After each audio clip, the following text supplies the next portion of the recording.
আসসালামু আলাইকুম ওয়ারাহমাতুল্লাহি ওয়া বারাকাতুহু। প্রিয় ভাই ও বোনেরা, আমরা এখনও রমজান মাসে প্রবেশ করিনি। রমজান আসতে বাকি আছে আর মাত্র কিছুদিন, হয়তো 10 দিন, হয়তো 12 দিন, হয়তো এর চেয়েও কম। আজ আমি আপনাকে একটি প্রশ্ন করতে চাই। এই রমজান কি আপনার জীবনে আসবে, নাকি শুধু ক্যালেন্ডারে এসে চলে যাবে? কারণ অনেকেই রমজান পায়, কিন্তু রমজান তাকে পায় না। ভাই ও বোনেরা, রমজান আল্লাহর পক্ষ থেকে একটি বড় নেয়ামত। এই মাসে আল্লাহ গুনাহ মাফ করেন, এই মাসে জাহান্নাম থেকে মুক্তি দেন, এই মাসে মানুষ বদলে যায় যদি সে নিজে বদলাতে চায়। কিন্তু প্রশ্ন হল, আমরা কি সত্যিই প্রস্তুত? যারা পরীক্ষায় ভালো ফল করে তারা পরীক্ষার দিন পড়া শুরু করে না, তারা আগেই প্রস্তুতি নেয়। রমজান হল ঈমানের পরীক্ষা, আর এই পরীক্ষার প্রস্তুতি শুরু হয় রমজানের আগেই।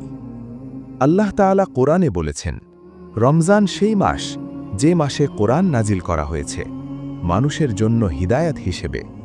কোরআন নাজিলের মাস আসছে, কিন্তু আমাদের কোরআনের সাথে সম্পর্ক কেমন? ভাই ও বোনেরা, একটু নিজের দিকে তাকান, নিজেকে প্রশ্ন করুন, আমি কি নিয়মিত নামাজ পড়ি, নাকি রমজানে গিয়ে শুরু করব বলে এখনও ফেলে রাখছি? আমি কি গুনাহ ছাড়ার চেষ্টা করছি, নাকি ভাবছি রমজান এলে সব ঠিক হয়ে যাবে? আমার চোখ, আমার কান, আমার মোবাইল আমাকে কোন পথে নিয়ে যাচ্ছে? যদি এখনই পরিবর্তন না আসে, রমজান এসেও খুব বেশি কিছু বদলাবে না। একজন রাখালের কথা মনে করুন, যাকে বলা হয়েছিল, তোমার মালিক তো দেখছে না। সে বলেছিল, তাহলে আল্লাহ কোথায়? এই কথাটাই তাকওয়া।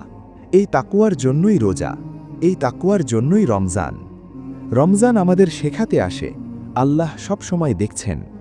ভাই ও বোনেরা, এখনও সময় আছে। এই কয়েকটা দিনই হতে পারে আপনার জীবনের মোড় ঘোরানোর সময়।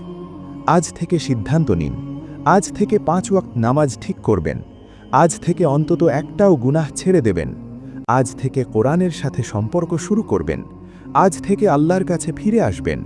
কারণ আমরা জানি না এই রমজান আমাদের জীবনের শেষ রমজান কিনা। নবী সাল্লাল্লাহু আলাইহি ওয়াসাল্লাম বলেছেন, অনেক রোজাদার আছে যাদের রোজা থেকে শুধু ক্ষুধা আর পিপাসা ছাড়া কিছুই নেই। আমরা যেন সেই দলে না হই। আমরা যেন এমন রমজান পাই যে রমজান আমাদের বদলে দেয়, আমাদের গুনাহ মাফ করে দেয়, আমাদের জান্নাতের পথে নিয়ে যায়। হে আল্লাহ, আমাদেরকে রমজান পর্যন্ত পৌঁছে দিন। এই কয়েকটা দিনকে আমাদের জন্য হিদায়াতের দিন বানিয়ে দিন।